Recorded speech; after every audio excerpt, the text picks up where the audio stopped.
welcome, thank you. It's Gavin Lennox here. I'm here with Beth Forrest from Forrest Wines, and it's a pleasure to meet you, Beth.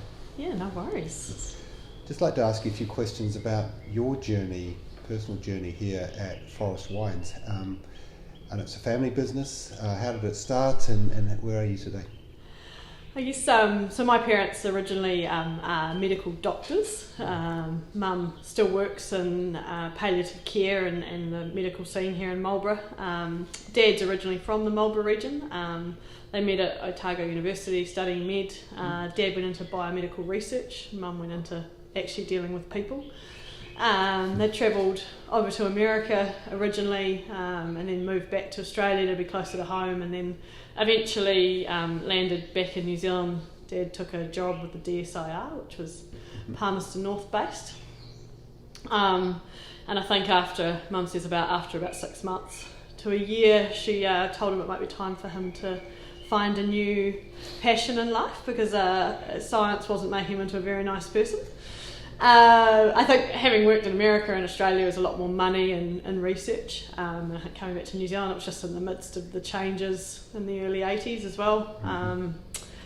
And so his last review for his annual review, he was told that perhaps he was too vibrant to be a great scientist. So they eventually moved. So they came back to New Zealand, Palmy, and then came home for my grandmother's birthday, my dad's mum. And this block of land that we're sitting on now was for sale. And originally it was an apple orchard. Dad's family are originally from Koromiko, about 20k away. Big farming sort of centre. And so his family had farmed for generations, so I think for him it was a natural return to what had been a family passion. But he didn't have no history in farming or wine? No, none at all. Okay. No, apart from his dad was the cheesemaker at Koromiko, so apart from eating what the cows produced, he was not much good at anything else. Right. So it was a super foray. He always said they discovered wine when they lived in California, and Dad was enamoured with it from day one. And then when they were in South Australia, he was based out in the Barossa. Oh yeah. And so he said it probably developed the passion. And then we came back to Marlborough. It was very much just Corbins starting out and hunters. And so we farmed apples for the first few years. And then the Enza apple board fell over at the end of the 80s. I think the Chinese pulled out of the Enza apple board, and sales plummeted. And at that point, they took a risk, I suppose, and pulled out a block of apples and decided they'd try planting grapes. Ernie... And when was that? What date was that? We planted in 1988. Right. First vines, and so literally just across through the fence from where we're sitting now was our first sort of 2 hectares of plantings. And no one knew what was going to be the big thing back then. What Sauvignon Blanc ended up being such a master varietal and has put New Zealand on the winemaking map. But at that stage, anything was a possibility. So we had Chenin Blanc and Muller Thurgau and Muscadet and all sorts of other varieties and a little bit of Sauvignon Blanc. Ernie Hunter had just taken his first New Zealand Sauvignon Blanc to the Royal International Wine Show in London, served it fresh with Morsey oysters, and the world was talking about New Zealand Sauvignon Blanc, this new punchy, vibrant thing that was on the market. And so it was an amazing time, I think, to enter the industry. Dad didn't have any experience. Amazing. He took a job down the road at what was Rapara Vintners, where Nautilus now sits, as a cellar hand for a year. And then the next year we had some of our own fruit, so we went back again to make our own wine and try and get started on the journey. The first wine I ever went to make was supposed to be a blended red, a Cab Merlot Malbec, and maybe not truly understanding the science of winemaking at that stage. He put it all in a tank and shut the lid, and they shut the door and went home for the weekend. And then grapes, obviously sugar, and they start fermenting and they release CO2 and all sorts of things. And so Monday morning they came back, swung the doors open to the sealed refrigerated shed, and the pressure change that happened, the entire tank blew out the top. And there were skins hitting the roof and flying everywhere. And everybody, the look, John Belsham says to my dad, it was like the look of his firstborn child falling off the side of a cliff. He was absolutely distraught, and everybody else was lying on the floor laughing. And so they lost all of the skins, and the guys were like, well, at this stage you can either press it out and we'll make some rosé, or you can we can try and shovel it all up and make the best out of it. So they made a rosé, and it won the top wine of the New Zealand Top 100. Really? Which later became what was always known as the Air New Zealand Wine Awards. So that was the birth of Forrest Wines. It was a 1990 Forrest Rosé. Amazing. So it's... and when did you start in the business? I guess were you born here? I was actually born in South Australia. Okay. So my older brother's an American, and I was the Aussie, and then my little brother was the only Kiwi we had. So, it started... I guess it was your childhood, and it was... You look back now, and I think I look at what all young children face today, and I think, God, it was blissful.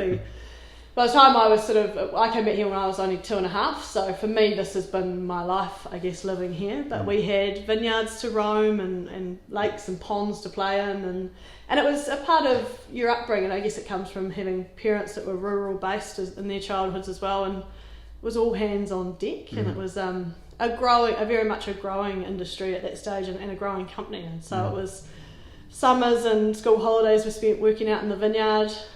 Easter always fell conveniently at harvest, so Dad had a couple of extra slaves to help him out. We built our own winery in time, and so it was a really cool thing. And then if you ask either of my parents, I was absolutely a daddy's girl, and I'd do everything and go anywhere with Dad. I'd spend hours on tractors, and I'd spend hours in the vineyard or the winery. And then apparently when I turned 15, I turned into a complete bitch overnight. That's what my parents tell me. Oh, yeah. I can imagine it.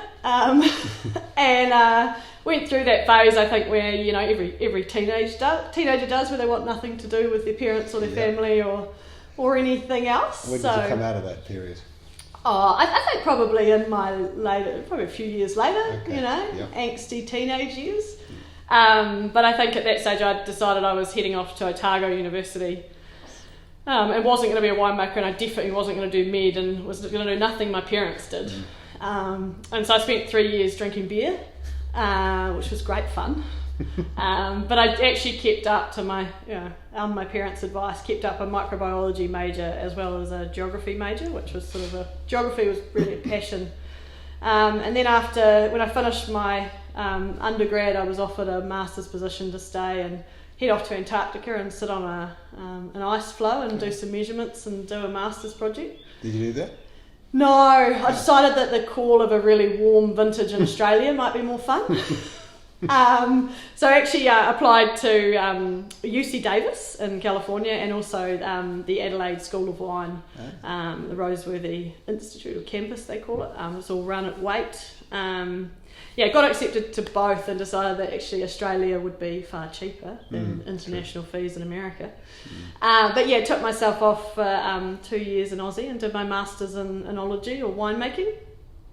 And that was just, I think, a real eye-opener. I think after having spent some time apart from your own family and their passions, you realise that it's actually something that was ingrained in you as well. So it was nice. It was nice to go and study something you had a real desire to do. And then from there I spent about 6 years travelling the globe. Had the ultimate summer experience. I'd come home here in the summer and work in the vineyard and make some money, and then do a job at one of the wineries. So worked at a few different local wineries here in Marlborough for the vintage period, which is sort of Feb through April, and then I have a whole lot of cash in my pocket, buy a round the world ticket, take off overseas, travel, spend half of it, work harvest again on the European side, America and Europe, and then generally by Christmas I was broke again, so I'd come home, live for free at mum and dad's, and go back out in the vineyard and try and make some cash.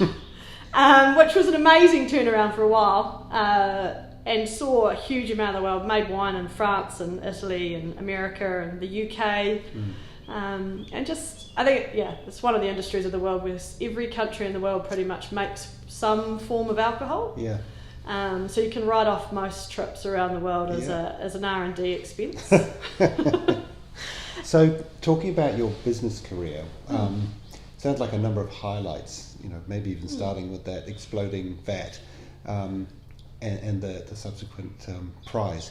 But what about some of the challenges you faced? Your role now in the business is you're leading the business? Yes, yeah. So I came home, I think when I came back to Marlborough, I knew that I didn't want to rush back into a family business. I think family business is always even harder sometimes than external. Once you get in, you don't really get to get out either, without probably some sort of breakup of your family.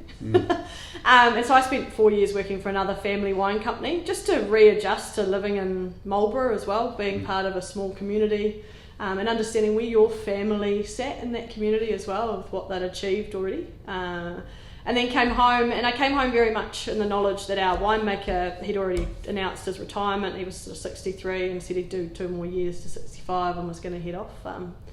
And so I came home very much planning to come in as chief winemaker. And then I was home for a year and sort of working under him as an assistant, learning a lot about how we did things. And then we had a general manager in play at the time, and he resigned. And my mum stepped back in, having sort of worked that role for many years over our lifetime, and she announced that she wasn't really that keen on being the GM again, and didn't see herself as having the time or the energy. And my family decided it was actually time for me to step up. So my older brother put it to me that perhaps I was here and I knew the business and I had a passion for this industry. And there wasn't anyone else that they could imagine that would know it better. So, and that was 5 years ago that sort of put myself forward, I suppose. And for me, it was a little bit daunting. I knew my stuff in regards to winemaking and managing just a wine production facility, receiving grapes and putting them out as a finished wine. But to be told you had to manage not one part of the business, but an entire business was a bit shocking. And then my mother, very intelligent at that time as well, put in state just an advisory board, which we still run today, to bring on some other heads. I think especially when you've got family involved, sometimes it's nice to have other people to throw those ideas around with. And it was Deb Shepherd, who's a really good family friend, who stepped into our board and actually suggested to me that it was perhaps the Icehouse was a great incubator for growing knowledge, but also surrounding yourself with a group of people to start talking business with, and having that wider network and community that you could work with. So tell us about how your experience of the owner-manager program, how was that? I absolutely loved it. I think by the stage I went into it, I'd been in the sort of GM seat here for about a year. And I don't think when I look back now, I've really done anything sitting there for a year, except kept the ship together. We had a really strong, long-standing team here, so everything continues, but we weren't pushing forward. And I think when I went into the owner-manager program, I think, if nothing else, it opens your eyes to what it is you are doing and what you're not doing. And I think I'd never been able to put a label on those things before. And I think it opened up the fact that every business, very different areas of expertise and different changes, but it allows you to see that everybody faces similar challenges. You absolutely have your own challenges that are related to your industry and things that are going on, but those overarching business challenges, that there is some structure and system to what seems like mayhem at times. What are you've obviously highlighted a couple of things. Are there any things that you specifically thought really resonated with you in your challenges? Culture and team was a big one for us. As I said, we had a really long-standing, and we still do, team that works here with us, and I think they all love this place, and we always call it the Forrest family, not just our home family, but the whole team that works here. And I think we probably never appreciated just how tight that was and what we already had.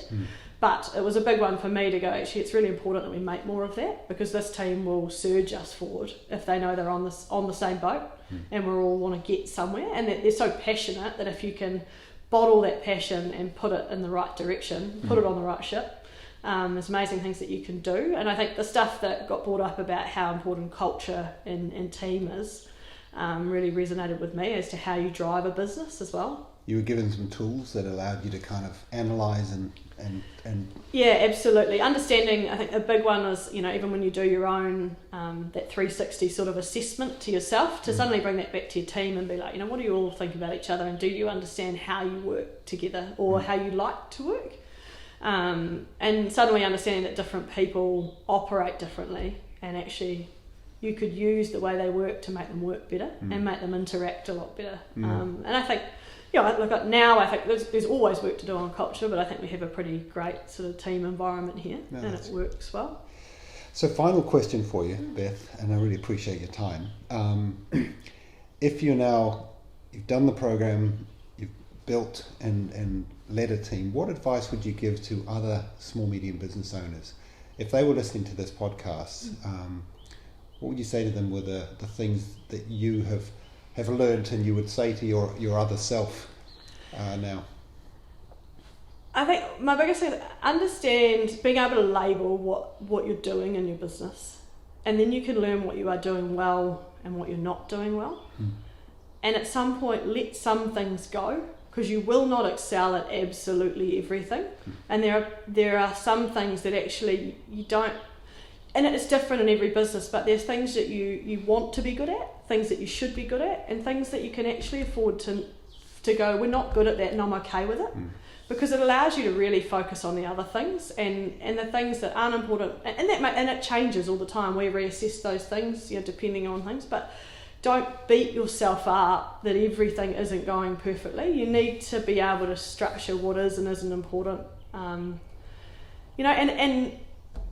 think the biggest thing I took out from it, and COVID probably illustrated that, was that it allows you to build a plan as well. So if the worst happens, we've got a plan, we'll put that in place, and we'll just get on with it. We can get on with it, and we know what's going to happen, or what's the worst that might happen, and we can deal with it. Rather than, I think, when you don't understand your business, or you're really worried about particular parts, you can't just see the whole thing. Spend that time on overseeing the entire thing and knowing how to get through the bumps and the ripples, because they'll come all the time. Let some things go and enjoy the ride. We just had the OMX conference down in Queenstown, and one of the sort of strong themes that came through was something similar to that, and I think it's also taught in the Owner Manager program, which is that it offers you opportunity to work on your business rather than in your business. So be able to rise above it a little, see things more holistically, and as you said, make the choices about where you want to focus your time and where you want the rest of the team to step up. It's good. Well, Beth, thank you very much for your time. You're very welcome. I'm looking forward to seeing the vineyard. And I remember I was just saying to you before, the last time I was here was in the Grape Ride, which you sponsor. Yes. This is a great event every year. It is. We like to get everybody out and about on bikes and doing things and showing off, I think, what is beautiful about this region and about the wines of this region. Yeah, it's a great ride actually. 100 and something K around. Yeah. Pretty flat, which is good too. Yeah. Thanks, Fast. Beth.